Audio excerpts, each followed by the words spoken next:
যুগাবতার শ্রীরামকৃষ্ণদেবের পার্ষদগণের মধ্যে অন্যতম স্বামী অভেদানন্দ মহারাজের আজ শুভ আবির্ভাব তিথি।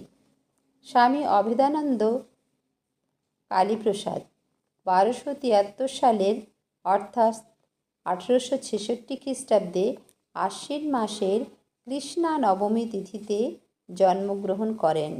বাল্যকালে লেখাপড়ায় তিনি অত্যন্ত মেধাবী ছিলেন।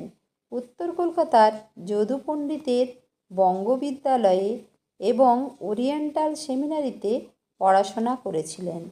1884 খ্রিস্টাব্দে শ্রীরামকৃষ্ণদেবের প্রথম দর্শন লাভ করেন।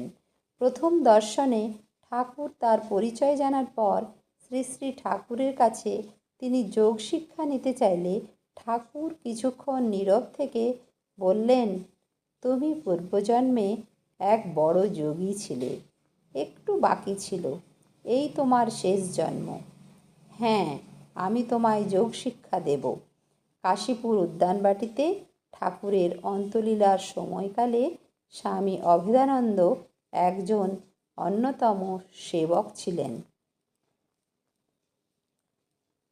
আজ স্বামী অভেদানন্দ মহারাজের পুণ্য জন্মতিথিতে আমরা জানাই আন্তরিক শ্রদ্ধাঞ্জলি ও আভূমি লুণ্ঠিত প্রণাম।